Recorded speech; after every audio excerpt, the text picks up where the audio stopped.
Well, hello. We're back. Happy Tuesday. Top of the Tuesday to ya. Yes. How are you guys doing? Doing good. Doing Any good. any Just new plugging. concerts you've gone to? My brother and I went Saturday night to see Ryan Adams, and it was fabulous. We went at the Ryman Auditorium, Okay. and then we've The got this. the Brian Adams from our era. No, it's Ryan. Oh, It's not Ryan. No, Brian. Brian. He's a Okay. singer songwriter. He had a band in the early 2000s called Whiskey Town. Okay. So he kind of got famous through that, but then he's done a lot of solo stuff, and then he also has toured with a band called the Cardinals. So Never heard of him. I had heard like a couple of his songs, but my brother follows all these people, and so basically I was introduced to his catalog through my brother. Yeah. So this is the second time I've seen him, and his shows are kind of different. He'll do covers, Okay. interesting versions of covers of other people's songs, and then but his music is just incredible. A lot of this particular set was like a lot of acoustic. There was some electric to it, but mostly acoustic. It was a really good show. The last show I saw, he had a full band with him, the Cardinals, and then there was more electric guitar and more drums, and some of it was like softer music, but others of it was really like hard and rocking. So it was kind of and there was some ballads thrown in and a little bit of jazz type stuff. It was pretty interesting. So this show was just a different vibe.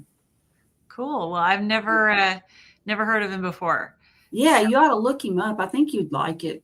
Yeah, I probably would. I like independent artists that do covers. I just always like discovering new artists, and I just enjoy music. Oh, I forgot the best part though. My brother and I, well, not the best, but one of the best parts. So my brother's birthday is the 10th, and when we were going to the show, I was like, man, I wish I would have gotten like VIP tickets. He actually was the one who bought the tickets, but I was like, I wish I could have like just gotten VIP tickets or something so he could meet him, because my brother is a really huge fan. And so we were in the merch line, and we got up to the merch table, and this guy does typically that he'll do stuff like that. And all of a sudden he just appears at the merch table, and and so my brother ended up getting to meet him. Well, and I did too. So it was really cool. Good. And so I got an awesome poster. I've got to get a frame for it, but I got a show poster, and he autographed it for me. Nice. So Now, he's a really nice guy. I probably asked you this already, but I forget. Did you get you did watch the video I sent you of Youngblood covering the Kiss song? Yes. I Was Made for Loving You. Mm-hmm. What did you think about that? I thought it was really good. He's so talented. I've seen a lot of his stuff online. I think I'm actually subscribed to him. I've got 2 YouTube accounts. I've got my personal one, and then I've got Me too. And so it depends on which account I'm on as to what I see in my feed. But I'm pretty sure that my personal account is subscribed to him. So I've watched a lot of his stuff. That was an amazing cover. I thought he did a great job. Just about everything I've seen of his that I can recall, I've enjoyed. Yeah, he's so talented. So awesome. Well, what's going on with you, Renee? Just got back from Colorado yesterday. Went on a road trip and spent the weekend with my dad and both my kids and my stepmom. And your son's still in town? The youngest one until next week. Okay. All right. Oh. The oldest one had to go back to work. Okay. And did you start your new job? Monday. Okay. I woke up yesterday morning and started having palpitations. I'm like, oh my gosh, this time next week I'm going to be employed again. Oh my goodness. Right. Yeah, all that anticipation. And so for people who weren't in here the first time you came to join us, remind everybody what you're going to be doing. Keto coaching for Verta Health, who works with diabetes and obesity. Okay, excellent. So we'll be helping people with their keto journeys. Okay. It is not meat-based, it's keto-based. So I have to brush up on my plant-based keto. So some people may even be vegetarians. Right. Wanting to. And we can't, I can tell them how amazing my life is, but that our job is to keep them keto. So. Right. Yeah. Well, and hey, they hired you to do that. So you know, and It's a good start. It is a A good lot of start. people start that way and then they realize they feel better if they incorporate meat. So who knows? Right. And I mean, when I was in my interviews, I was very upfront about why I wanted to do this job and stuff. And I know that that's part of why I got hired, is because I've walked the walk. So hopefully I won't get in trouble for talking the talk. Well, if they know it, so they know that you're carnivore. Yep. And they know that I put my autoimmune diseases in remission, and yeah. Yeah. Good. Well, as long as they're supportive, and you're probably going to need to just present people with all of the options and all of the ways that you can get your body into ketosis, and let them decide, which is really what we do, right? As nurses, that we are there to support the patient and be an advocate for the patient, and the choice about the direction they want to go is theirs. Right. As long as make sure they have all the information they need to have to make that decision. Yeah. Excellent. Good. Well, what about you, Lynn? Me. Oh my goodness. Okay. I was hoping to get away with not saying, no, I'm just kidding. Okay. So we're in contract on this house, and it's a 6-acre property, and it's this big old huge house, right? And so we decided they had a home inspection done, but we decided that we wanted to get another home inspection. And because I've tested positive twice for mycotoxins, even though it's getting better. But I don't want to get myself in a situation where we buy a house that has a mold problem. So I figured, let's just do a repeat home inspection, add the mold thing to it. Right.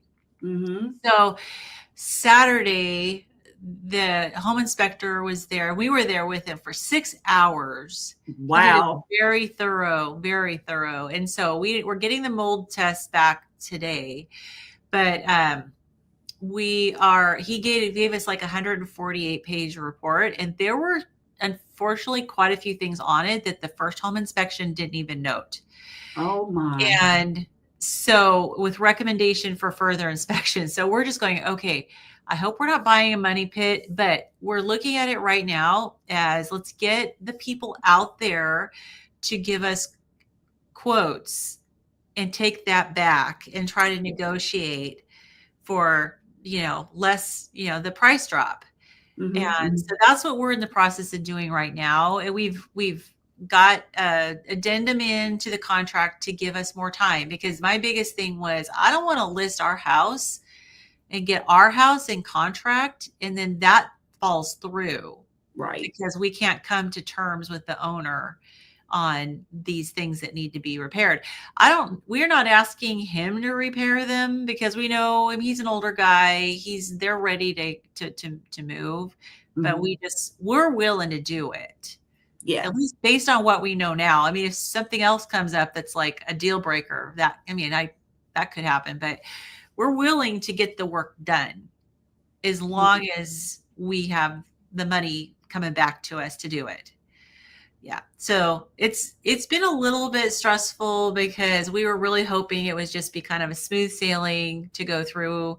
We already knew there were some issues from the previous home inspection, but it's like, okay, we can handle these things.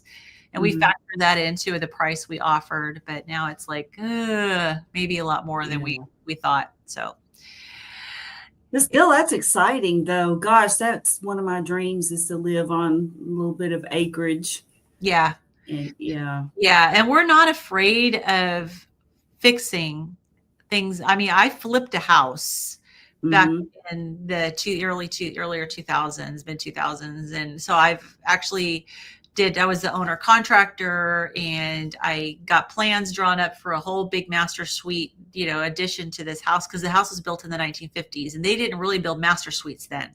No, they didn't. Yeah, it was 3 bedrooms, 1 bath. The bath was its own entity, between 2 of the bedrooms. And so, I did all sorts of stuff. It had this itty bitty little kitchen that was like this little galley kitchen, and the thing was so narrow. And I even busted out a supporting wall and put a big old huge beam in its place, up in the ceiling.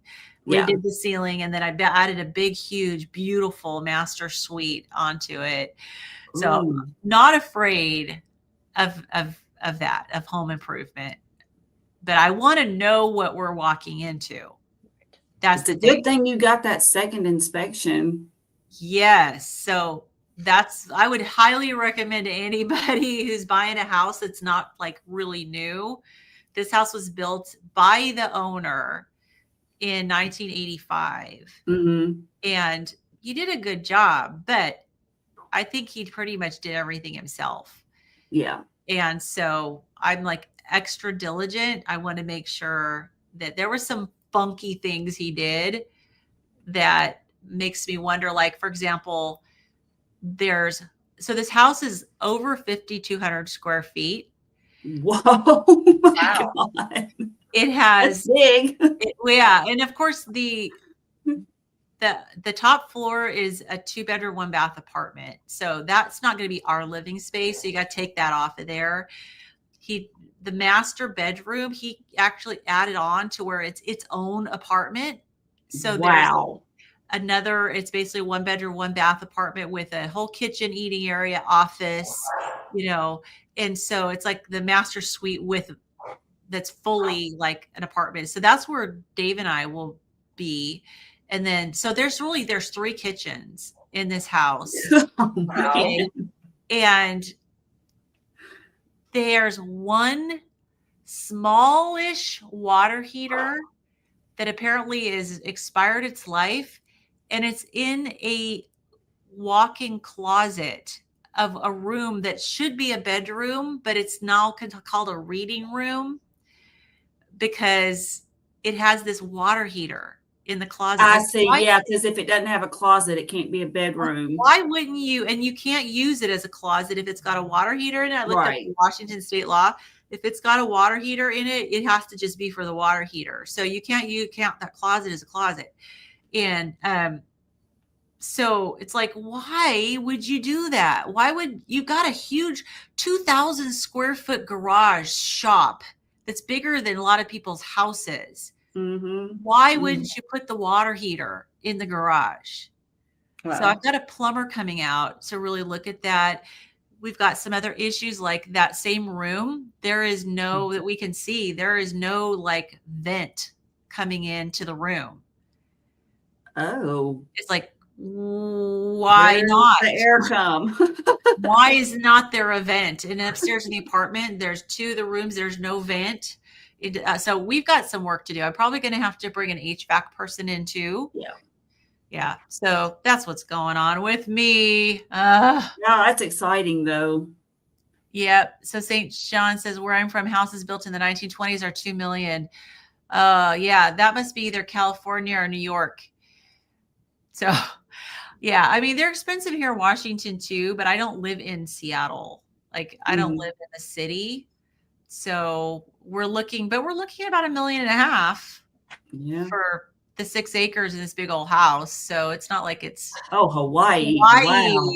Oh, there you go. Yep. I forgot that state's expensive too.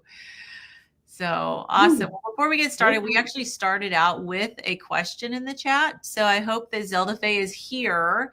But you can watch the replay if you're not here.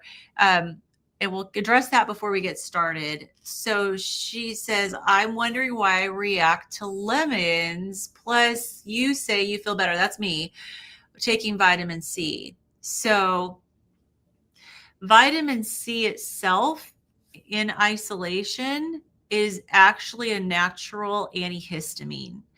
And so even though, yes, there is vitamin C in lemons, it may or may not be enough to counteract the histamine in the lemons, depending on you and your sensitivity. And then we were kind of chatting about this before we went on, and there's also, it may not necessarily even be a histamine issue potentially. So and I looked this up, so hopefully this will be helpful. There is something, and Renee actually has this condition. It's called oral allergy syndrome. It is a pollen cross-reactivity syndrome where there are certain fruits and vegetables that share proteins that are also in pollen.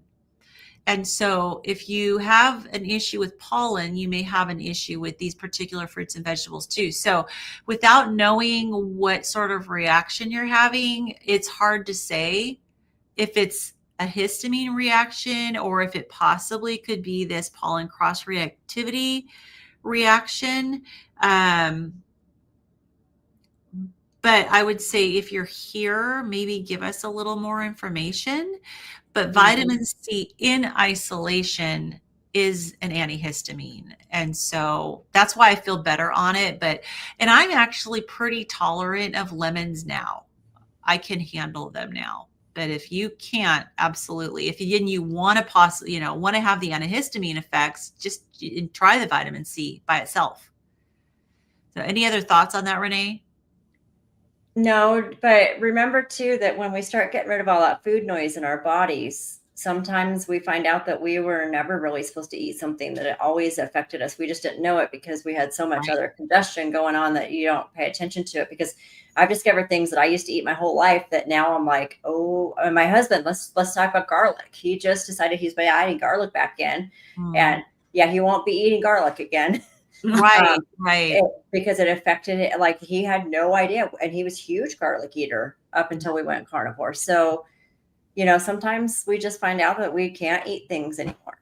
Yeah. And that just goes back to the whole mechanism of the body to kind of ignore things when you just keep giving it toxins. Just like I always bring up the example of cigarettes.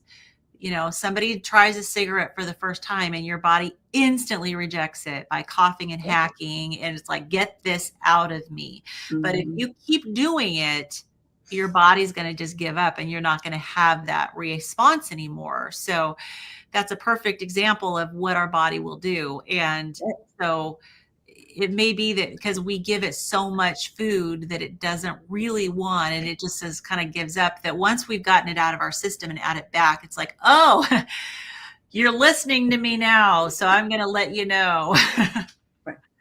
And you'll experience that reaction that you may have experienced if you had started off without it and tried it for the first time. So yeah, that's a very good point. A lot of us do experience that and not realize we've been eating all these things for a long time that our bodies just don't like. Right. Yeah. All right. Very good. It looks like we got Ashley here from Carnivore Brothers. I think it's Ashley. It may be right, but I'm assuming it's Ashley. Hello. All right. And Sean says Ashley triggered a Beastie Boys song in his head.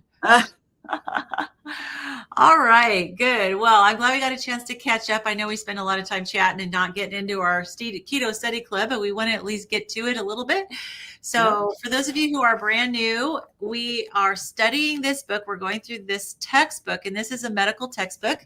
It's called Ketogenic, The Science of Therapeutic Carbohydrate Restriction in Human Health. And this is not a book club, so we don't read ahead. This is a live stream for science nerds. And if we read and discuss as we go along. So if you've wanted to read this book but don't have the patience for it, you can definitely tune in every week as we torture ourselves trying to understand this. Try to pronounce all those words. Try to pronounce all the words, try to remember what all the acronyms mean, and try to make sense of what it's trying to tell us about the human body. And we are currently in chapter 3, and we left off page 124. It was at the bottom, blood pressure. Was it blood pressure? Yeah, I believe that's where we left off. Yeah, we had just finished the graphs. Okay, we just finished the graphs that we think we figured out how to explain. So I can go ahead and start. Sure. If you want. Yeah. Because I don't think I read last week. So I'll start. You did. I don't think Lynn did, but that's okay. Well, okay, I can read and then we'll make Lynn do it next. Sounds good. All right, we'll force you. Okay. Oh yeah, I'll read. I'm good. Okay. Blood pressure. Then we're at the bottom again of page 124 for anybody who happens to be following along. Dr. Nelson, are you here? Okay. Yeah, Blood so pressure. Dr. Nelson here to help us out. Yeah, he's always a help. So maybe he'll join us. All right. Blood pressure. Elevated blood pressure is a marker of metabolic syndrome. And while some studies show no substantial difference in DBP and SBP. Diastolic. So Yeah, diastolic, okay, the diastolic and systolic, systolic blood pressure right? between low fat and total therapeutic carbohydrate restriction. Other meta-analyses show a drop in global blood pressure on therapeutic carbohydrate restriction. That's interesting. Like I did notice a difference. Did you Yeah, all on your blood pressure? mine was already kind of low. Well, not like low, but mine was already like 110s over the 70s, upper Mhm. 60s. Like historically, mine was not extremely elevated by any means, but I mean, it was like in the 130s. Like when I would go to the doctor, it was, and I never really checked it much on my own. But then it was like after I just really like went keto and then especially carnivore, man, my blood pressure is like 110 over, 68 or something. I mean, it's just crazy how it is now. And it used to run low when my mother and I would go running around on weekends back years ago, and we would stop at like CVS or somewhere, and they have those blood pressure cuffs, and like she would joke and ask if I was alive Oh, because mine would be low. So, but I did notice a difference. So a lot of people do. That's interesting. yeah. Okay. Well, I'm wondering how much of it has to do with people like getting dehydrated or not having enough sodium in their diet. I mean, I know that they say that the sea salt doesn't really affect blood pressure like your like iodized table salt, Mm-hmm. but there's probably factors like that that make it very individual to Yeah. the person as to what happens with their blood pressure. But you would think that just generally reducing inflammation in your body is going to help your blood pressure. So we have a question, and I'm going to try to get clarification from Marla. So, but I don't know if either of you guys have any thoughts on this. What do you think of the 200 grams a day idea? I'm working on histamine intolerance and trying to lose weight. So I did ask if that's 200 grams of protein. Is that what you're understanding, that we're talking about 200 grams of protein? Or we need more I clarification? really have no idea. I mean, a lot of people do Oh, talk 200 about grams of proteins. fat and lowering protein. So, okay. So I'm going to get Renee's opinion on this too. If you're looking at weight loss, it may or may not help you to have a lot of protein. So, or sorry, fat. I found that for me to lose weight, I have to keep my fat percentage a little bit lower, close maybe 60-ish percent, as opposed to a lot of, like very high. So I kind of look at it not so much in the number of grams, but just percentage that I'm eating. Mhm. Um, Histamine intolerance the issues with histamine intolerance is going to be a lot more to do with, avoiding making sure your meat is really fresh, probably avoiding egg whites. I had to avoid eggs completely for quite a while because I could not separate the whites from the yolks enough. I was still getting whites in there, which are Mm. higher in histamine. Not having aged or smoked anything, including cheeses, and I couldn't have cheese at all. So you're kind of looking at two different things. I've found that from a histamine standpoint, it's the type of protein that I'm eating that affects my histamine more than the fat. From a weight loss perspective, it's not having quite so high fat helps me. But I've also heard other people say that they lose weight with higher fat. So I'm curious to see what you guys think about that. Well, you know where I stand. I stand on the opposite side of what most carnivores think. I tanked my metabolism by eating too much fat because I went really high fat, like 80%, when I first started carnivore to Yeah. get my nerves to start regenerating. Yeah. And tanked my metabolism, destroyed my thyroid, ended up on thyroid meds, gained about 30 pounds, and didn't have any energy, didn't want to do anything. And I started working with a coach and discovered that I was under eating protein. Like I was eating OMAD, one ribeye plus a whole bunch of like butter with it a day, but that was it. So I was maybe 60 grams of protein. I now eat 150 to 170 grams of protein a day on average, and I don't watch the fat anymore. So if I do my macros, like if I put them in my program, I'm still getting 50 to 60% fat. Like I'm no way low fat. I'm just not adding any extra fat to it. And then I've lost about 15 pounds, and I'm very happy. I'm pretty good where I'm at right now, but I've lost about 15 pounds, and my just went down on my NDT to 30 from 45 milligrams. So my thyroid is starting to correct itself. Good. And I mean, so I'm going to be a proponent for. First off, I don't think that carnivore fits one person. I don't think that what carnivore works for Lynn doesn't work for Carrie, may not work for me. We all have to figure out what works for us and what our goals are. And I discovered I am a high protein person. Like my body is thriving on the high protein. And so Lynn, I'm with you. It wasn't until I cut all that extra fat, and I still eat my chicken skin. I still eat the fat on the meat. Like it's not. Don't take those off. I just don't put a gobs of butter on it anymore. I don't eat butter bites or any of that kind of stuff. And I only eat bacon a couple times a week, if even. Like just because it satiates me so much that I can't get my protein in. I don't measure anything. But what I do is typically if I buy ground beef, for example, I get the 70-30. I get the fattiest ribeyes I can find when I buy steaks. And of course, when I order steaks, I tell them don't trim them, because sometimes they do. So I basically eat the fat that comes on something. I rarely will add anything. And I do eat bacon.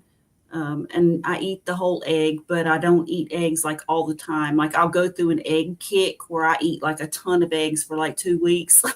And then I don't eat them again for 2 weeks. So it's like my body will say, hey, you need some, whole chicken there. It's like eating a whole chicken. You're getting all those nutrients. But for some reason, like I reach a point where I just don't really want them anymore for a while. But then turn around, I'll crave them again. So I mean, I'm like the worst person to ask for advice in terms of like, how much of this or how much of that.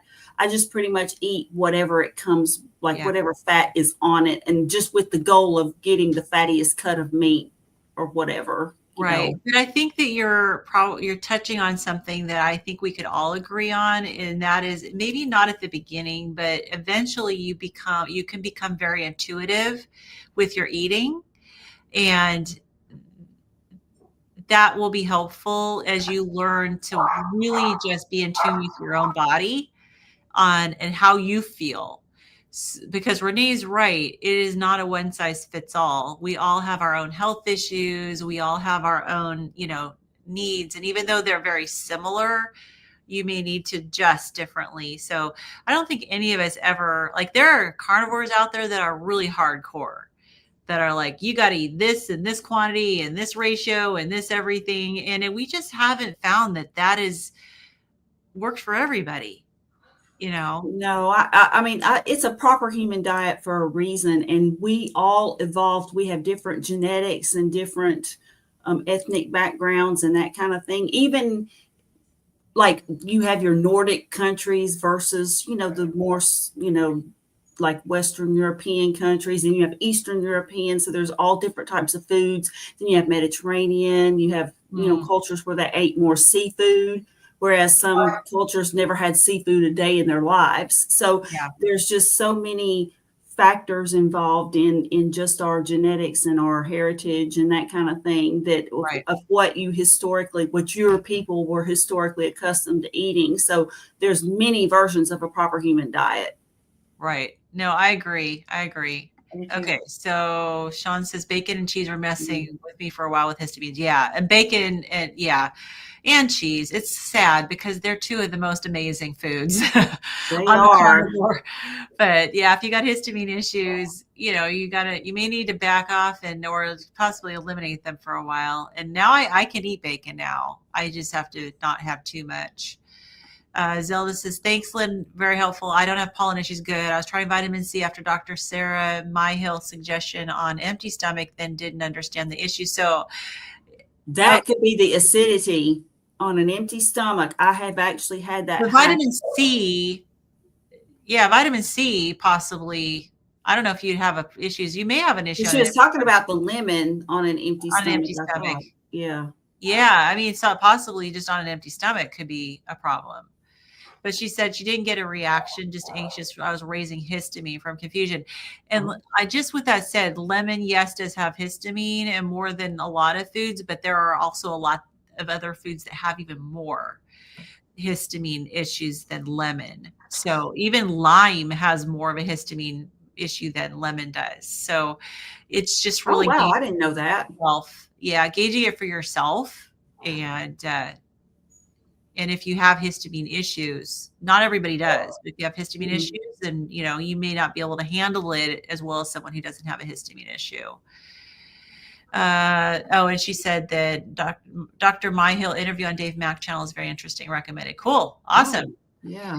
Okay. All right. So we've got one whole line done. Oh, and And for that's anyone all else, right. It's our book club, and we'll book, do it how we our want study to. club, but we are in the endocrine section, and we're talking about metabolic syndrome. So just This what is I true. It fits. forgot to mention that. Yeah, just to get everybody caught up on where we're at. So Okay, so mitochondrial health and oxidative stress. Mitohormesis is an adaptive state that occurs when an organism increases reliance on mitochondrial respiration. By upregulating mitochondrial capacity, there is enhanced resistance to the oxidative effects of mitochondrial, what is that? reactive oxidation species. Reactive oxidative stress and an increase in antioxidant defense mechanisms. The negative effect that excesses reactive oxidative stress has on the mitochondria is clear. However, at modest concentrations, I'm just going to say ROS now, stimulate biological processes such as proliferation, differentiation, and immunity, as well as regulating postprandial insulin resistance and fuel influx. So this is interesting because this reminds me too of like when I took microbiology, and the instructor emphasized that gut flora, what they consider normal gut flora, has about 15% like bad bacteria. And that's good because it gives your immune system something to do. And it sounds like this is kind of that same concept, that if you have the ROS in a modest concentration, it actually assists your body in some of these other processes. Yeah, stimulating biological processes. Yeah. And helps your immunity. Yeah, helps your immunity, helps to regulate your insulin resistance after you eat. Mm-hmm. Yeah, so there's a lot of stuff that it does. So I think we have to be not super, concerned that we can't have any ROS in our lives. I mean, not that we can control it, right?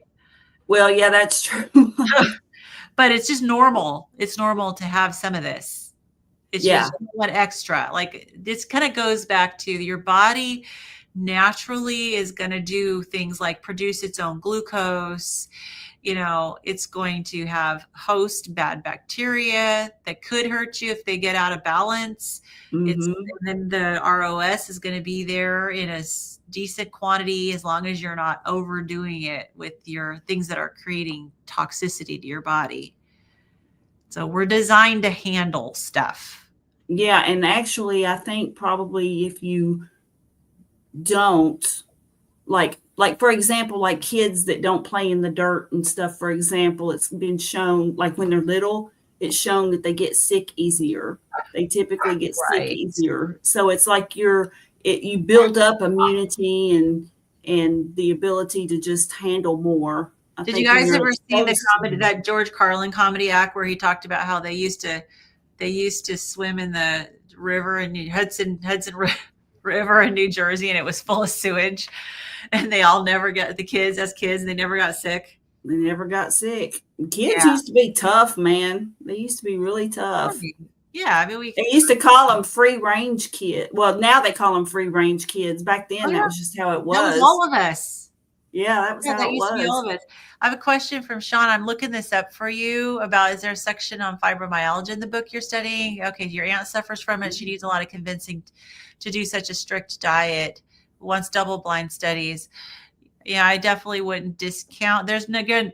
First of all, nutritional studies are all garbage. You cannot do an accurate nutritional study. You cannot control the variables. So think about, even if you took genetically identical twins and you put them in very controlled environments, you fed them exactly the same, other than maybe, a little bit difference in diet, and you tried to control all their environment, you you still can't control. You can't control their emotional state. You can't control their mood. You can't control their sleep. You can't control their bathroom habits. There's You all can't control the history of their bodies either, no, because Mhm. all of that plays a no, role. right. So it is literally impossible to do an accurate nutritional study, period. Especially on So one type of a nutrient. Like when people will say, like, for example, eating red meat, the whole eating red meat thing. Well, what did they eat with it? So the survey, spaghetti, yeah, yeah.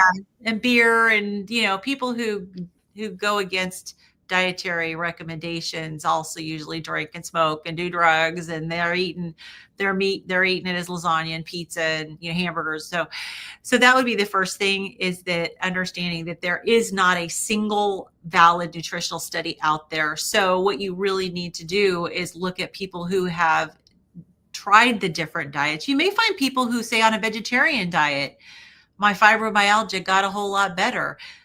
We don't know what diet they came from.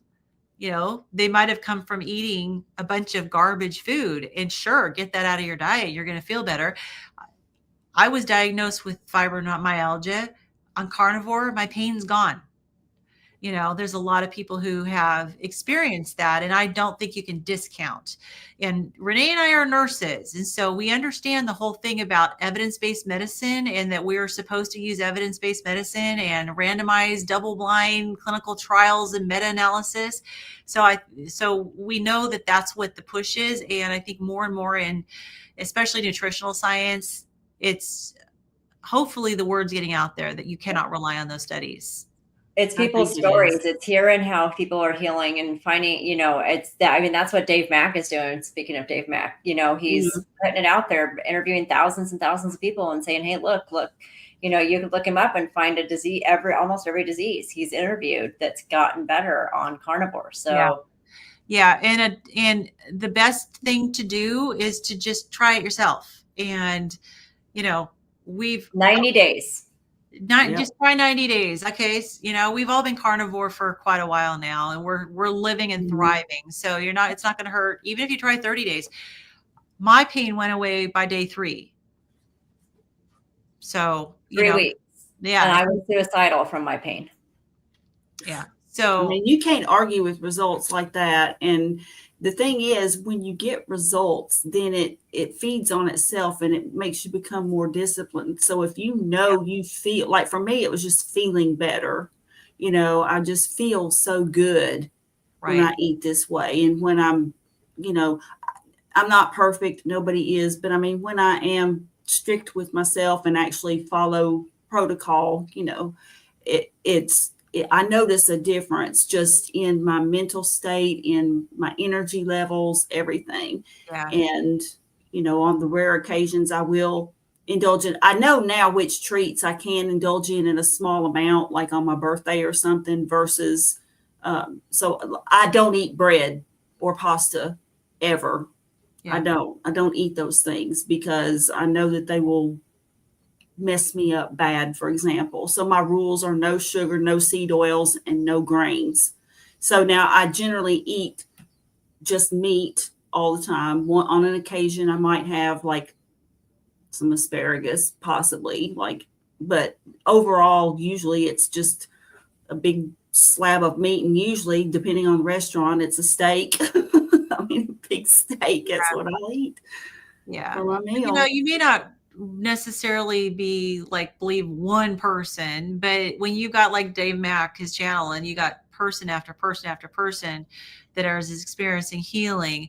And here's the thing that, you know, if you have healing, if a diet is good for one part of your body, it's good for your whole body.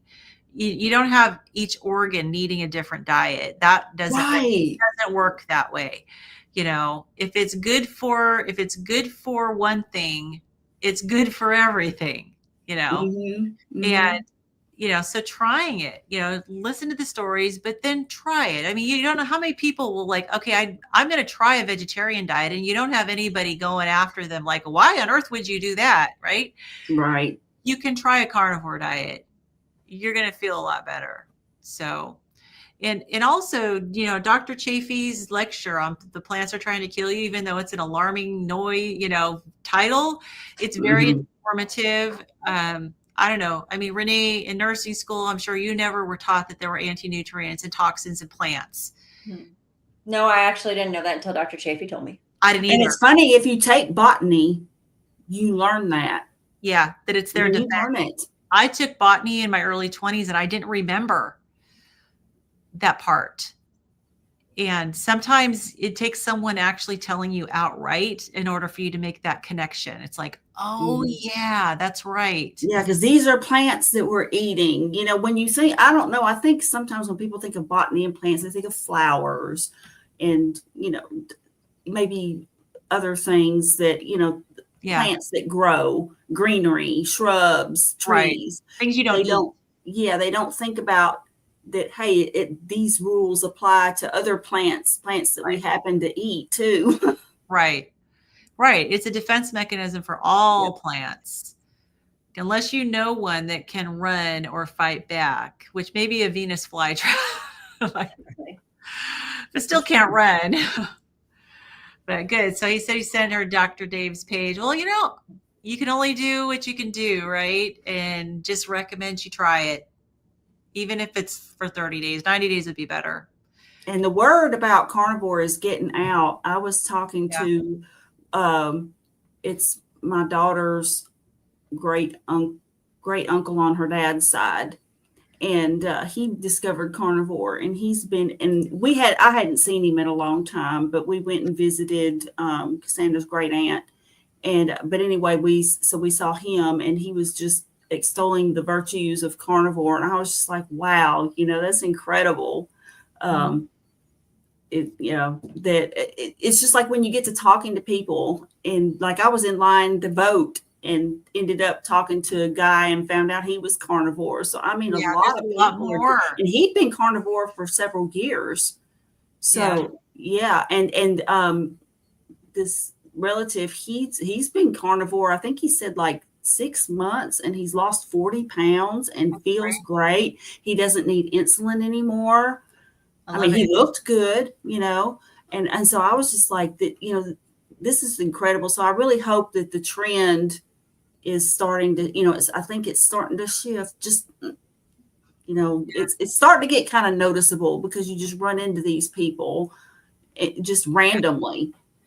Yeah, and once you really get your eyes open and you see how bad these studies are, Yeah. and I've mentioned this before, but I'll mention it again, and something I learned recently, and maybe Sean, this is something you can share with your aunt, but I learned that the peer review process that goes into these randomized trials, the people doing the peer review do not have access to the actual trial data, which blows my mind. They Yeah. only have access to the report that was written off of the data. You would think that if you're going to do a peer review of a clinical trial, you'd have access to all the data from the trial. Gosh, you would think. Because honestly, like when you read the write-up for a clinical trial and it says peer review, my assumption is they looked at the raw data and they agreed, they put their stamp of approval that this report reflects what was found with the raw data. No, it doesn't. All it is, oh, well, that sounds reasonable. I know, it's wild. I just recently learned that and I was blown away. Like, seriously? And this is what we're using as evidence? For all kinds of things, Everything. from So it's not medicine to diet to just you name it, how healthy a food is or isn't. Yeah. it's not Makes me just think it's about not just nutritional studies. makes me think about my thesis that I wrote and how many of my references were peer reviewed stuff, and Right. Right. Exactly. And And just you like and Marla's got a great comment there. There's a lot of confusion. It's hard to know what to do. And you are so right. When I started this journey, I got exasperated because my goal was to avoid diabetes. I didn't have a health problem, but I was trying to avoid my mother's fate. And I started researching all this, and this was back like in 2014. I got frustrated. And the way I got started on this way of eating was I just finally Googled something like, what did our ancestors eat? And I got the Weston A. Price Foundation. And then from there, I just kind of evolved into, from paleo to low carb to keto. But I mean, it's frustrating. It's so frustrating. You don't know what to believe. One tells you one thing, one tells you something else. Plants are good, plants are bad, saturated fat is bad, it's just, I got frustrated. I got so frustrated. but you have different people in the carnivore world also saying different things. Like Yes. it is utterly confusing overall because depending on, you can follow 10 different carnivores and have 10 different people telling you 10 different things. Yeah. And they're all super strict about it. Don't eat chicken, don't do this, don't do that. So yeah, it is so confusing. Yeah. And that's why the best thing is just like, even with regular, like traditional healthcare, you got to own your health and realize that you're in control and, learn as much as you can. Mm-hmm. But even when it comes to carnivore, you got to figure out what works for you. So let's see. I told my Aunt PETA, FDA, Big Pharma, Western medicine in general are all opposed to carnivore. Yeah, they are. And there's a lot of money to be made off of food manufacturing, drug manufacturing, the agricultural industry. There's a lot of money to be made that's being made off of them. And so, you got to look and see where the incentives are at. Ranchers are struggling for sure because they have had a lot of opposition. But look at Lear Keith has a good book. Oh yeah. She actually really talks about all the animals that are killed through agriculture. It's just so many animals that are caught up in farm equipment, they lose their, they've lost their environment, but pesticides, the spraying, they get poisoned. But just the little, I mean, she broke my heart. I was listening to Carrie when Carrie Mann interviewed her, and she was talking to farmers and how they hated that last acre because they said all the little animals flee when they see the equipment coming. They get caught up in it and they get just emulsified. They just get ripped to pieces. But she was saying that little like fawns, they're taught that they stay put until their mother comes back and gets them. And so there's farmers that are saying that, yeah, they have like little fawns that just get ripped up in their equipment because they don't run. They're they sit tight. And they said that they, by the last acre, their equipment, all their rotary blades are just like full of blood and guts. It's awful. I know. So there's an absolute misnomer that being a vegetarian or a vegan, you are saving animal lives. It's sad that you're not. One cow can last me a whole year. Mm-hmm. And if they are well cared for, they experience a moment of uncomfortable, end of life, but their life is wonderful and good up until that point, and they don't die with terror. Right, and unnecessary suffering. Yeah, well, and we know, I mean, just those poor animals just to die that way with all that adrenaline, and it's just heartbreaking, Yeah. So, all right. So keep going. Now let's try to Let's see if we can get to the next page. Yes, yeah. Okay. Ketogenic diets shift metabolism toward reliance on fatty acid oxidation with a resultant increase in ketone body production. This enhanced mitochondrial respiration and mitochondrial reactive oxidative stress production induces mitohormesis. Ketone bodies play an important role in enhancing antioxidant defense mechanisms in the mitochondria through histone deacylate, deacylase inhibition. Let's see, histone deacetylase inhibition.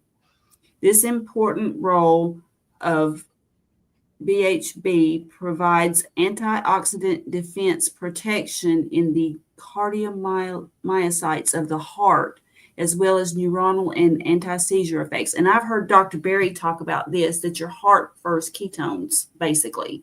Right. That a lot of times when people get on a ketogenic proper human diet, and a lot of people on, many on carnivore have improved heart conditions. And I mean, of course, it depends on the type of heart condition, but that the heart is a muscle and those ketones help that muscle. Well, the cardiomyocytes are heart muscle cells. Yeah. So it actually protects your heart muscle cells. And then, of course, we know Renee knows it's as well as the neuronal, right? The neurons of your body love ketones, and then also anti-seizure effects.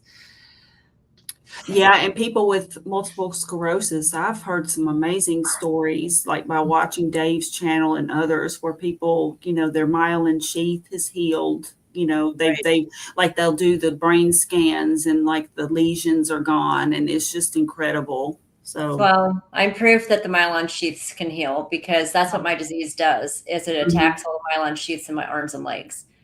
And I mean, my pain levels are zero now. It's amazing. 90% of the time I have a zero pain level, and I'm lifting weights again. I'm regaining my fine motor skills. So something's healing.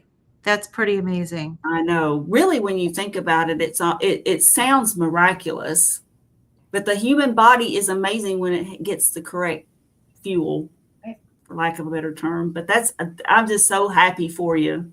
That's just incredible. Oh, I know it is. Oh, and Sean, I looked through the table of contents in the book, and I don't see a section on fibromyalgia in the book. So just a cursory look through the contents. I wonder, is there anything in the back in the I looked in the index. Oh, you looked back there too? Yeah, that was the first place I looked, was the index. I figure if it's listed there, it's got to be someplace in here, and I didn't see it. You would think it would be mentioned somewhere, but maybe not. I would think, though, that in a sense, because, we're getting ready to get to inflammation, and that could very well have something to do with, right. That might relate. Yeah, it's all inflammatory. I mean, there is some couple of things, pages here where it talks about chronic inflammation. So I would think that would be part of it. Chronic stress, all of those things kind of fall under the fibromyalgia, the chronic inflammation category. But I did an interview with Dr. Kiltz, was it last week, week before last, recently, and he made a statement that all autoimmune diseases just have fancy names, but they're all the same thing. They're all inflammation. Yeah. So it doesn't matter how it presents in your body. It's all based on inflammation. Yeah. Well, I know, watched an interview, this was a while back, with Dr. Chafee and Dr. Zofia Clemens, and from Paleomedica, she's from Hungary, research company, but she, yeah, they've been doing research on the carnivore diet for at least 10 years, if not more now. But her thoughts is that it has to do with gut permeability. And you're getting these proteins that are getting through into your bloodstream that aren't supposed to be there, and different molecules from your digestive system that are not supposed to be getting through the gut barrier. And your body's mounting an immune response to it. So I would imagine, I don't know, like how what her thoughts are as far as like why some people it affects their bowels, some people it affects their joints, other people it affects their nerves Right. versus their liver. I don't know what the thought is behind all of like why it affects certain people one way versus another. Well, I would wonder at that point if it was more genetics, like Possibly. if then our personal what we're made of. Yeah. It, Yeah. The whole epigenetics things might right. play a role at that point. Whatever your particular genetics are, it might trigger the Mm-hmm. expression of some of these genes. Yeah. Yep. It's fascinating. So fascinating. I can fall into some rabbit holes quite easily. Oh, yeah. Yeah. I've Absolutely. been known to do it many times. Yeah. Be like, why am I so tired? Oh, yeah. Well, it would help if I didn't stay up till 1 o'clock watching success stories, but I'll catch myself doing it. So, Yeah. but I enjoy them. Yeah. Okay. Ketone bodies can themselves have direct antioxidant capability. In addition, by decreasing the duration of opening of mitochondrial permeability transition pore and by reducing, I know what reactive oxidative stress is, but the MT, I I forgot what the forget mitochondrial something. mitochondrial reactive oxidation production. Yes. Ketone bodies have a protective role and reduced cellular injury and death. So I in other wonder words, yeah. I wonder if that's why a lot of people have talked about like their hemoglobin A1C goes up because maybe their red blood cells are living Live longer. longer. That happened to me. Mm-hmm. I Yeah. didn't get it. I mean, it didn't go up to the diabetic level, but mine was like 4.9. And after I went carnivore, it crept up to like 5.1, then like 5.3. And that's just kind of where it's lingered. Oh no, I think it actually went up to 5.4. And I was like, but then it hasn't gone up anymore. Well, and I've got a physical coming up next month, but so it's like, ooh, but Right. it was scary. So that did happen to me. But then I had other testing done too, like the fructosamine. Dr. Berry Mm-hmm. recommends that you get that, and my fructosamine was perfect. So that measures the same thing, but it's because there are various things that can affect the A1C and the blood cells and the life.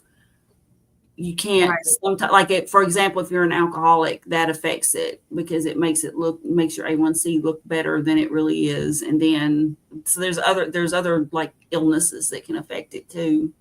Right. So Right. Yeah, that was one of the tests that I heard was recommended to get if you want to tell whether it's just the red blood cells are living longer. There's Mhm. also an erythrocyte test. It's not the Sedavrate. I forget what it is. Um, but there's a different erythrocyte test that you could get done that will help you differentiate between whether or not it's an actual blood sugar problem or if it's just that your red blood cells are living longer. Mhm. So, but the fructosamine test was one of them. Yeah. Yeah. So All interesting. right. Inflammation, C-reactive protein, CRP, an inflammatory marker is shown to be reduced on therapeutic carbohydrate restriction. Yep. So yeah, I've heard people talking about. I've never had my CRP tested.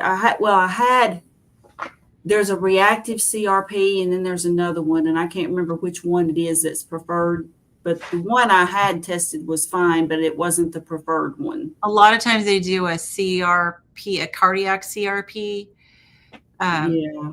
That Whatever the one I had it came out fine, but I know I've heard different doctors talk about like mine there's a is specific one. mine's always high. I've never, as far as from the first time I ever had it tested, I've never had it within normal range. Mine is now 0. That's It amazing. was That's not amazing. 0. Oh, mine is usually, yeah, it's in the low teens, but it's been 25. I know there's some people that have it higher than that, but I haven't had it tested for a while. I should probably get it tested again. I think that when I get to my final weight where if I get the rest of the fat off of my body, I might get it tested again, because I know obesity can make it elevated as well as other things. So, but it's definitely calmed down on carnivore. I think the last time I had a text said it might be 12, and that's much better than it has been forever. Oh It's yeah. still way higher than it's supposed to be. I think the upper limit of normal is like 0.3. So, Wow. yeah. All But right. all right, well, you want me to read the last two paragraphs and then we can Yeah. If you wrap can it go up? ahead. All Yeah. right. Ooh, we got one page done. Okay, That's so all right. I've enjoyed it. I love the oh yeah, me too. discussion. You too. Okay, so remember, this is a medical textbook, so there's actually like advice here on for the doctor. So the next section is called Guiding the Patient. While stricter ketogenic diets are medically prescribed for the management of conditions such as resistant seizures, a growing body of evidence attributes keto adaptation to a range of health gains. A less restrictive and therefore more sustainable form of the ketogenic diet can be used for the management of metabolic diseases such as type 2 diabetes and metabolic syndrome. A well-formulated ketogenic diet is generally accepted as a carbohydrate intake of under 50 grams per day and protein intake of around 1.5 grams per kilogram of ideal body weight per day. This diet typically results in an increase in beta hydroxybutyrate and acetoacetate concentrations from 0.3 millimoles to what is defined as nutritional ketosis range of 0.5 to 3 millimoles. This range is far below the concentrations associated with ketoacidosis, which is 5 to 10 millimoles. So I actually saw a post from somebody recently that was fasting, and their keto monitor had them at 7, and I was really concerned. I don't know. Do you know, in your training, Renee, did you learn anything about fasting, and is that kind of scary for fasting? Yeah. So the program I just finished, we're supposed to break a fast if our ketones go above 3. You want your ketones, the best fat burning place is between 1.5 and 2.5. Anything Okay. over that, you need to put food back in because your ketones are getting too Yeah. high. And it was quite interesting because when I checked my ketones before I started this program and learned like where I was supposed to be, my ketones were always like 7, 6, 7. I was like, woohoo, I'm going to this program strong. And that was, you're not eating enough food. You're starving Right. yourself. And that's why you have so many ketones. So now that I've lost most of my fat and I'm kind of in a recomposition place, my ketones are only running like 0.5. If I fast, I can get them up to like 1.5. But on a typical day, I'm 0.5 to 0.8. And I'm okay with that. Yeah. Yeah. And I know that there's a misnomer that you always have to be in ketosis. You don't. You can go in and out of ketosis and still be very healthy. But yeah, I think it's really important to emphasize that you do want to make sure you're not up high like that. That was really concerning. And in fact, I made a comment that sounds like it's too high. And, definitely got to break that fast. I'm reading Metabolic Freedom by Benazidi right now, that just came out. And he actually talks about like once you get to where you need to be, it really is good to flex in and out of ketosis because it keeps your, it actually, I haven't gotten to where he explains the science behind it yet. So I'm really interested in knowing the science behind that because I have not been out of ketosis in like 18 months. Yeah, So, definitely let us know when you get to that point. I mean, there's a lot of differences of opinion on that. On like people like Dr. Berry, for example, for one thing, he says that they just never check, but that our ancestors didn't check either. And, if they were in ketosis, they were just in ketosis if they were eating that way. Then there are some people that say you're not doing it right if you're not in ketosis all the time. Then there are some people that say, no, you need to go out of ketosis, eat some carbs, and, because you're supposed to switch off and on. I don't know where I fall in that camp. I just kind of do it. Like I just follow it, how I feel, and follow the plan, basically, is what I do. I don't know. I don't know where I fall in that. I think that if you feel good and you don't check. I mean, if Yeah, you I just stop don't. feeling good, like if you stop feeling good, it might be worthwhile to check. Years ago, I did. Now, I mean, I've still got and I'll periodically, like, I'll check my fasting blood sugar or something. But I had the cholesterol kit, like where you could actually check your cholesterol at home. I've got Oh, that still. I've got of course, blood pressure monitor and all that stuff. And I was very religious about checking, my blood sugar and all kinds of metrics yeah. back, a few years ago. And I once in a blue moon will check now, but generally I don't know what my blood, what's in my blood or whatever until I just go to the doctor and then they do my annual lab work. I Yeah. only check my ketones now when I'm fasting. Like that's the only time Yeah. I check them now is to make sure that I'm not over fasting. Over fasting. Yeah. Yeah. Yeah. Good advice. All right. Mm-hmm. Then we have the conclusion. So, current management and therapeutics of metabolic syndrome target risk reduction by advising lifestyle change and pharmacotherapy. Despite much ongoing research into newer drugs, the burden of disease continues to increase. The case has been made for a single root factor being associated with metabolic syndrome, hyperinsulinemia. It has also been shown that when this factor is reduced by the prescription of therapeutic carbohydrate reduction, the individual diseases or risk factors associated with this syndrome also improve. This makes a powerful case for therapeutic carbohydrate reduction as the critical, if not first step towards treatment of metabolic syndrome. Therapeutic carbohydrate reduction and nutritional ketosis, as well as lifestyle interventions such as exercise and improved circadian biorhythms, target key pathophysiological mechanisms in metabolic syndrome and offer efficacious therapeutic interventions for the reversal of metabolic syndrome. Okay, so that's the bottom line. Get your insulin levels down, get in ketosis, exercise, get good sleep, Mm-hmm. and that's going to work better for you than drugs. Yeah. So awesome. Is that a good place to stop? That is a good place to stop. And next week will be really interesting. It'll be about type 2 diabetes. I mean, the Yes. whole book is interesting, but I'm particularly interested in type 2 diabetes. I mean, Right. because, my grandfather had it, and oddly enough, his was controlled with diet. And then my mother had it, and hers was controlled with drugs. And her demise was worse than his. Yeah. But Yeah. Well, anyway. it used to be that was the way they controlled it was with diet way Yep. back in the day. Yep. So awesome. Okay. Well, very good. I want to thank everybody who's joined us today. We will be back next week to pick this up, learn more about type 2 diabetes, and anything you will so check out everybody's channel. It's all under our names. Carrie is my meatomorphosis With an O. T with an O. Renee is eating meat to walk. I am midlife carnivore. Anything going on with any of you guys' channels? I may be starting home improvement stuff for There you go. There's a big market for that. A lot of people Oh my want to goodness. know that stuff.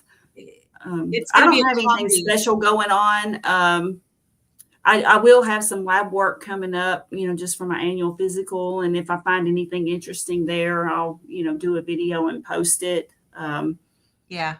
But I don't have anything specific, like a special event or anything planned. What about you, Renee? Anything going Starting a on? job, Just going starting? back to work, figuring Yeah. out how my schedule, just getting back to a schedule. It's been 10 months of Yeah. just focusing on me. Right. Right. Yeah, but you're worth it. Yeah. Yes, Well, and you're now gonna I be able to have to other help focus people. on others. Yeah, you're Yeah. going to be able to go back to helping other people. Yep. Mhm. Which is really good. So love it. Love it. Yep. Yeah. And so any home improvement we do on my channel is probably going to be a comedy of errors, I'm sure. And Yeah. but the fact that I can actually be even considering doing all that physical stuff, there's no way 2 years ago I could have even thought about it. It wouldn't have been a possibility at all. I So know. That's It's awesome. just fabulous. Yeah. I'm so excited for you guys. Yeah. So if it looks like things are going to move forward with this house and we're going to be able to, work something out with the seller that's going to be fair, then I'll probably start filming, some tours and stuff. And everyone's going to go, are you guys crazy? This is a huge house and it is just, there's so much that needs to be done. But, so yeah, I guess we're crazy. Yeah, but that'll be it'll be a fun project, and your home is big enough to where like you can live in part of it while part of it's being done. I've got things that I want to do to my place, but it's a 2-bedroom, 1.5 bath, like townhouse basically. Yeah. And so there's nowhere for me to go when they're Right. doing the work. And Right. I don't even have that much stuff, but I mean, I've got to have, so I'll probably have to like rent a pod or something and stick my stuff Yeah. in it, Yeah. I We don't could know. literally That's one live. reason I haven't done it is just the logistics. But What does that mean? Please hit it. the like button, The like button. Oh, yes. like, Thank you. Thank you. Yes. the whole like, share, subscribe. Like, share, subscribe. Hit. Yes. So, Yeah. So, we could literally live in a little section of this house while the work is being done on the rest. I think we'd probably be fine. So, I guess that's the one good thing. So I'll keep you guys posted and let you know how it goes. We're going to have tomorrow, we've got a roofing person coming out and a plumber, and we're trying to get as many of these contractor people out there as possible while our realtor's there with the roofer, so we can get a lot of it taken care of all in one shot, but we'll see how that goes. But anyways, all right. Well, good. Well, thank you everybody for joining us. We've appreciated all of your feedback and comments and the chat, and we will hope to see you next week. Yep. All right.